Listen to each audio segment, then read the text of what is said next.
Ephesians chapter 6 this morning. We get to start the last chapter, Ephesians chapter 6.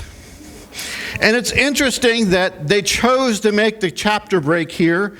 Once again, remember, verse breaks, chapter breaks, they are not divinely inspired. But it sure seems like 22 through 522 to 6:4 all go, or 9 all go together really well. So I'm not quite sure why in the middle of that they broke it up. But as we start chapter 6, really it's just a continuation of chapter 5. And remember, chapter 5 in verse 21, this is kind of the overwhelming verse that sums up all of these chapters. It says, submitting to one another out of reverence for Christ. That's really should be the section of all of this. The end of 5 and the beginning of 6 should all be in that. So we're going to start out with chapter 6, verse 1. Children, obey your parents in the Lord, for this is right. Honor your father and mother, for this is the first commandment with a promise, that it may go well with you and that you may live long in the land. Fathers, do not provoke your children to anger, but bring them up in the discipline and instruction of the Lord. So we've been talking about how our lives reflect Christ, how our righteous walk, and he talked about how that righteous walk reflects Christ in our marriage and a husband and wife relationship, how it should be a beacon, a light to those outside the marriage. They should be able to look at your marriage and say, hey, there's something different from them as there are from worldly marriages. And next, we're going to go for the next big relationship in our life. We're going to talk about our parents and our children. Now, everybody has these relationships in their life. Parents and children are not just some people have them. You either have a parent or a child in your life. Now, you may not have a parent who's currently alive or a parent who is even ever in your life, but you have somebody in your life. So it starts out with this new section of parents and children. Now, you may have heard the story about some gentlemen who were all waiting in the waiting room at the hospital for their wives giving birth. And the nurse came out and she said to the first man, congratulations, you've had twins. And he said, that's amazing. I work for the Minnesota Twins. How could that happen? And then a little while later, the nurse came out to the second man and said, congratulations, you've had triplets. He said, how in the world? The first guy had twins. He worked for the Minnesota Twins. I worked for 3M, and I had triplets. And at that, they looked at the third father in the room, and he fainted over backwards, fell out flat on the floor. And the nurse said, what's wrong with him? And they all said, he works for 7-Up. All right. Children, the Bible says children are a treasure from the Lord. Children are a treasure from the Lord. But children are not a short-term investment. Children are not an easy investment. Children, being a good parent, being a godly parent, is a very difficult thing to do. And we are not promised that everything will go smoothly with being parents. But we as parents are given a responsibility. Over the years, a lot of people have had suggestions on how to raise kids. There's been book after book after book, bestseller after bestseller on how to raise kids. We've had whole generations ruined by somebody's bestseller that told us how to raise them that was completely wrong. Mark Twain told us how to raise kids. He said, when a kid turns 13, stick them in a barrel, nail the lid on the top, and feed them through the knothole. When he turns 16, plug the knothole. This is not good advice on how to raise a kid. But it seems like everybody thinks that they have the magic solution for whatever you need. It doesn't matter if it's raising a kid or dieting or getting rich. Somebody has the magic solution. However, I've not found any of those solutions that worked except through the Bible. So the Bible says that as children, we should obey our parents, for this is right. And it even goes as far to say, this is the first commandment given of the 10 commandments that says it comes with a promise. Obey your parents, honor them. Now, the first question that usually comes to people's minds is, what happens if my parents aren't honorable? And that's the truth. There are parents out there who are not honorable. There are parents out there who are not believers. And as I started out in ministry, I was a youth pastor for, too many years. And I had a lot of kids in my youth group who came to know Jesus, but they came from non-believing families. And this was always a struggle of what point do you honor your parents and at what point do you honor God? Well, we've talked a lot about when we're looking at the authority flow chart. Remember, who is at the very top of the authority flow chart? It's God. God is up here. Then you worry about honoring your parents and honoring your husband and honoring the government and but God is always at the top of this. So as children, we honor our parents. Even if they aren't honorable, we still honor them. But we follow God's law above and beyond our parents' wishes. So we must learn how to navigate this, because each one of us as a child still needs to be honoring to their parent. Now, I'll tell you the truth, I'm 54 now, and I have learned this better in the last 5 years than I did in the previous 49 years. Isn't that sad? Because I struggled, and I'm so glad that God has put my relationship with my mom back in a good place, and that I am being more honorable. But to tell you the truth, for a while I served God, and my mom wasn't serving God, so I felt like I didn't need to honor her. And God really, really corrected me. And he said, I didn't tell you to honor her if she was serving me. I didn't tell you to honor her if she was being perfect, because there's no such thing as a perfect parent. I didn't tell you to honor her if she was being honorable. I said you needed to honor her. And when I learned that, my attitude with my mom changed, and that changed my relationship with my mom to a much better place than it had been for a long time, and it has continued to get stronger and better over the years since God finally came down on me and said, hey, you're teaching the word, but are you doing it? Are you honoring your mother? And I had to learn that I needed to honor my mom. I had to look at all the things she did right rather than a few things she might have done wrong. Because as a parent, I have learned it is so easy to do wrong. It's so easy to mess up. It's so easy to make a mistake as a parent. There is no perfect parent, but we must be honoring to our parents. And it doesn't matter if we're 2 or if we're 100 and our parents are 120, we need to honor our parents. And some of you will say, well, my parent is passed and no longer with us. You still need to honor your parent. Even in how you remember them, even in how you speak about them after they pass, even on how you pass on things that they've passed on to you, you need to still honor your parent. It seems like in our society that has become more and more foreign with every generation. Every generation, it seems like honoring our parents becomes more and more a thing of the past, and it's not for now. And more, it seems like we want to blame our parents for everything. I spent too many years playing the blame game, blaming other people when I should have been pointing the finger at myself. And we need to be honoring to our parents. The word here that comes from obey literally means listen attentively with action. Listen attentively, putting action to it. That's what it means when it's talking about obeying to them, being obeying.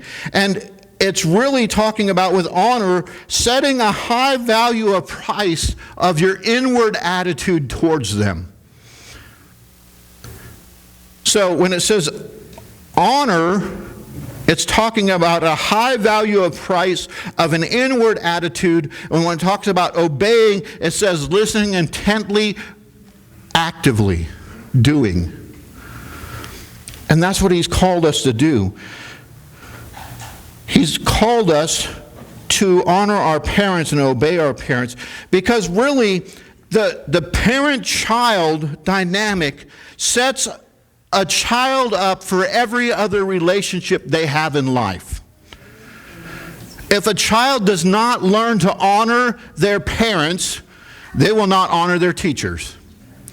If they do not learn to honor their parents and their teachers, they will not learn to respect authority of their bosses, of police, of our society.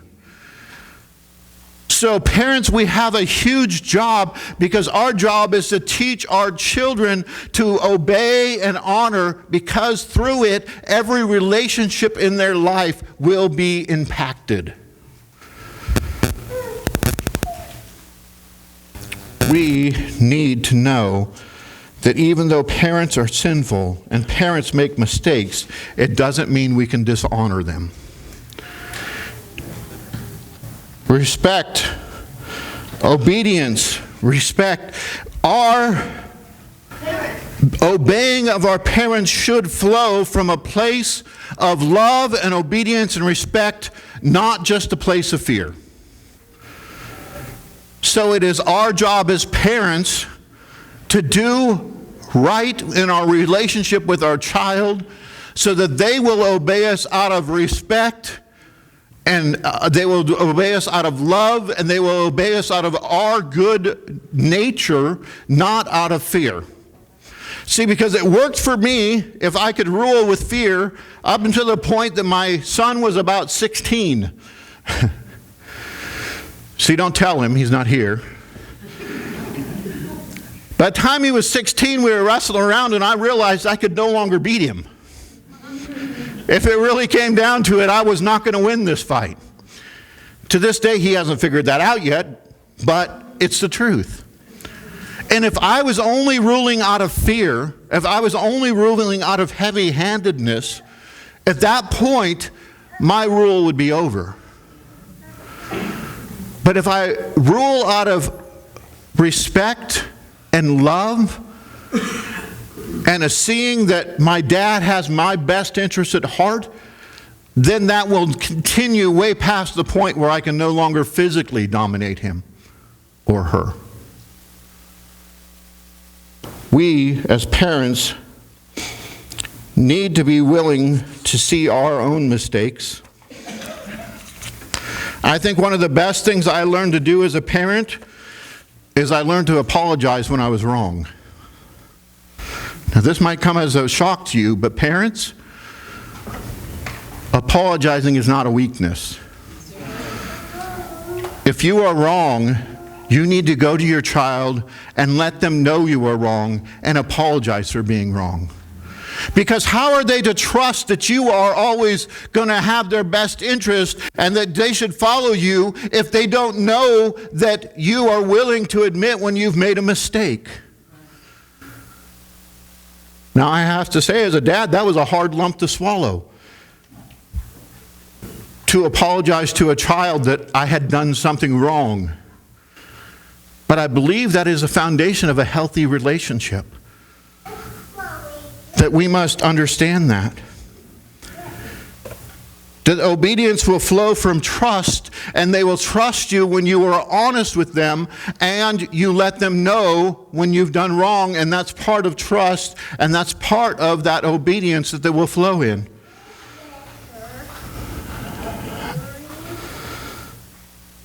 We as parents need to do what is right for our children, even when our children don't like it. It's amazing to me how a parent will say, well, you have to eat your vegetables because it's good for you. And I don't care if you're 7, 8, 9, 10 years old, you still need to eat your vegetables because vegetables are good for you. Oh, but you don't want to go to church? That's all right. You don't have to.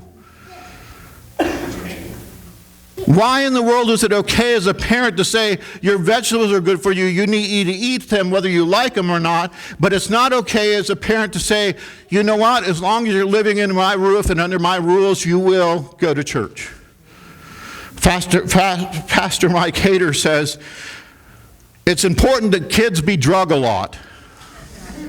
You need to drag them to church on Wednesday, you need to drag them to church on Sunday, you need to drag them to church every time the door's open. And it was difficult making those decisions, and some of those decisions were really hard when we had to make decisions where I told my son, I'm sorry, you can't go play at this ball game on Sunday morning because it's time for church, and God comes before baseball. It's difficult when they say, well, I don't want to go, and you say, well, too bad. You're going anyway. You're going anyways, that's right. Way to go, Becky, you're going anyway.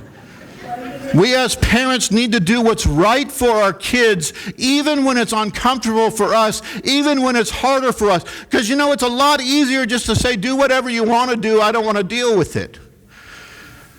It's a lot harder to be consistent in what you do as a parent. Our parents should not let the children dictate what happens in the home. But with that said, as my children got older and they were making right decisions, my children got more and more freedom to make their own decisions. Because I knew the time was coming when they weren't going to be under my roof anymore, and they better already be making their own decisions by the time that comes around. And I remember my daughter specifically, she would always ask me, is it all right if I do this? And at some point I had to start saying, you need to make up your own decision on whether you should do that or not. Because someday you're going to make those decisions on your own. I am here for advice, but at some point you need to become independent. And so as parents, it's hard to know where those lines are. And I am so grateful for the verse that says, if any of you lack wisdom, let him ask of God, and he will give it. Because that's a verse I had prayed with raising my children more than 100 times. I have said, God, your word says if I lack wisdom, I can ask you and you'll give it. And I don't know what the right answer is here. I don't know how to be a good parent. I remember struggling because I didn't have a godly father, so I didn't understand how to be a godly father. But my heavenly Father was the greatest example I could follow. Parents need to be honorable, and children need to be willing and obey their parents out of love and respect. I like how here it says, just skipping down to verse 4 for a second, fathers, do not provoke your children to anger, but bring them up in the discipline and instruction of the Lord. Now, this is the first time I read this, and I realized that really God is putting brackets here. He's talking about both extremes. He's talking about not provoking them to anger, not being that parent who is abusive and heavy-handed, not being that parent that my way or the highway type of parent, not provoking your children to anger. And yet, he then says, but teach them to obey. See, on one end, it was all authority and all abuse of power, and the other one was no authority and no power.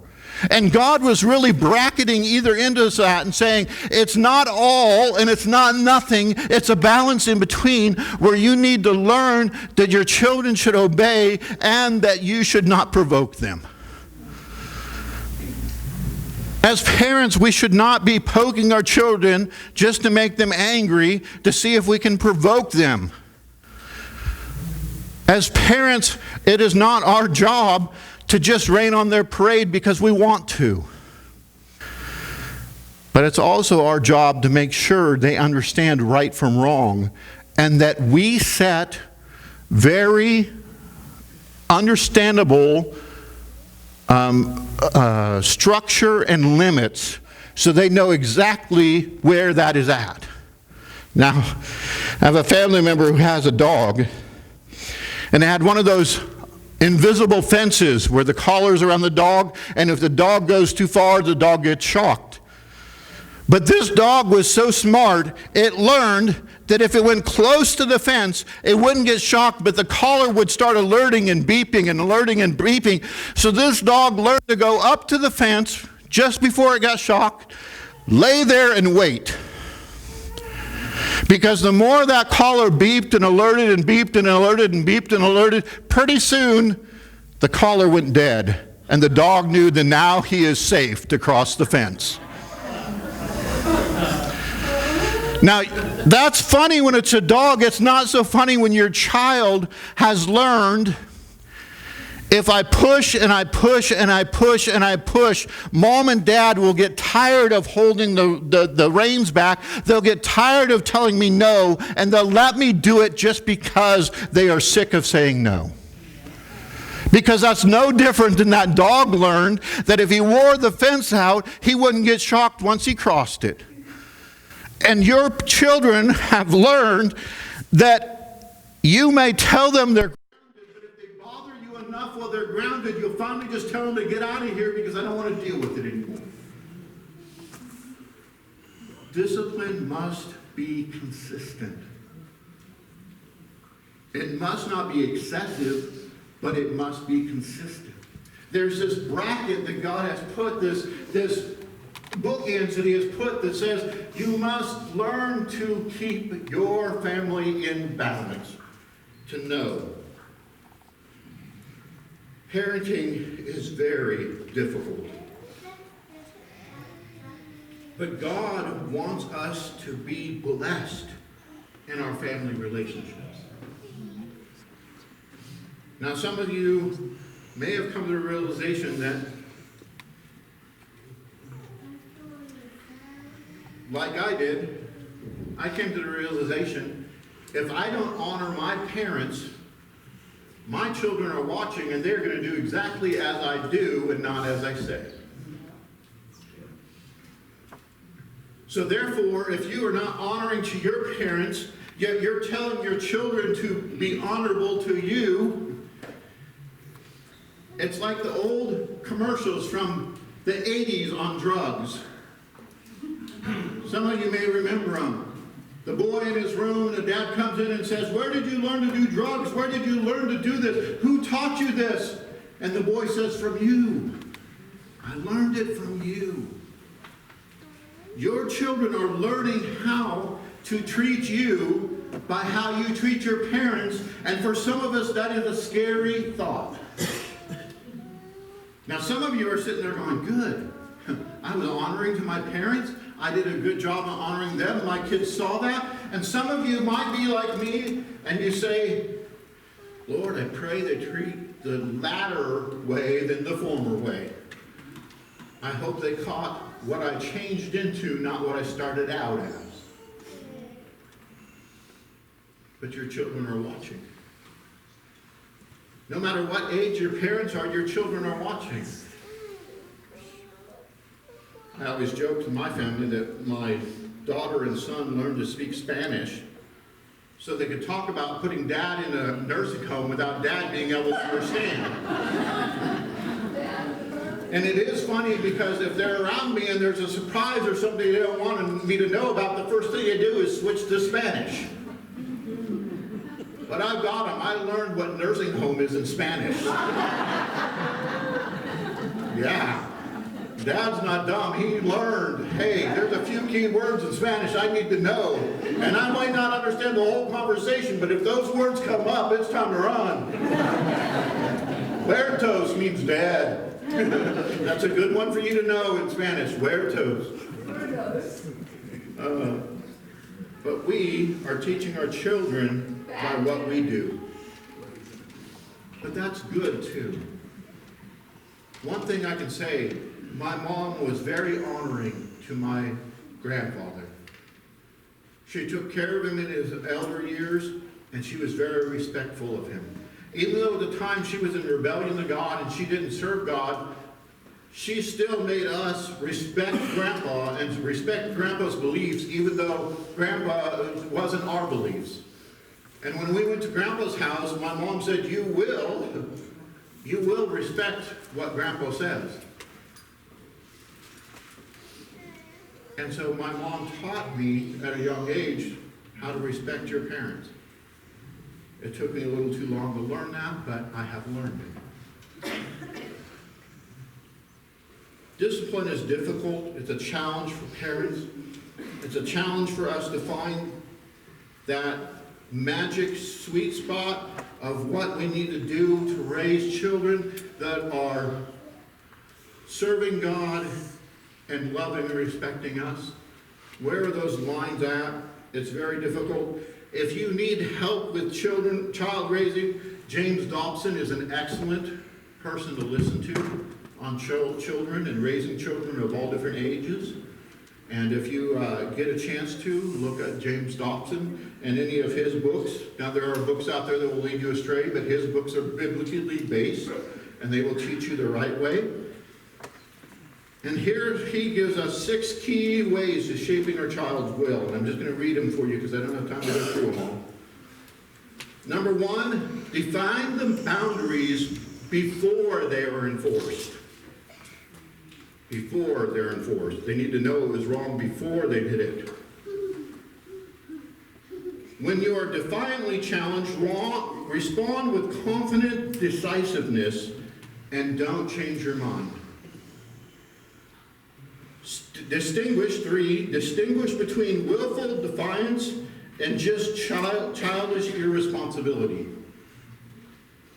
4, reassure after punishment that they know you love them and teach them in that moment. 5, avoid impossible demands. Don't make demands that they cannot reach. And 6, let love be your guide. It's difficult to parent our children. It's difficult to know exactly where all the lines should be drawn. But the Bible gives us much about it. It gives us much on what we should do and what we shouldn't do and how we are to raise our kids. One youngster brought home a report card heavy with poor grades of C's and D's and even a few F's. At which his mom replied, "What do you have to say about this?" And the boy replied, "Well, one thing, Mom, is for sure, I'm doing exactly what you told me to do. I'm not cheating."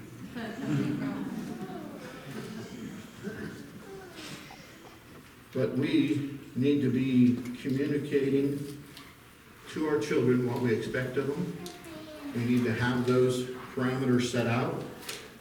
And once we set them, we have to stay by them. I've had friends of mine I know growing up that their parents would yell and scream a lot, but they never followed through with anything. A rule that is not enforced is not a rule at all.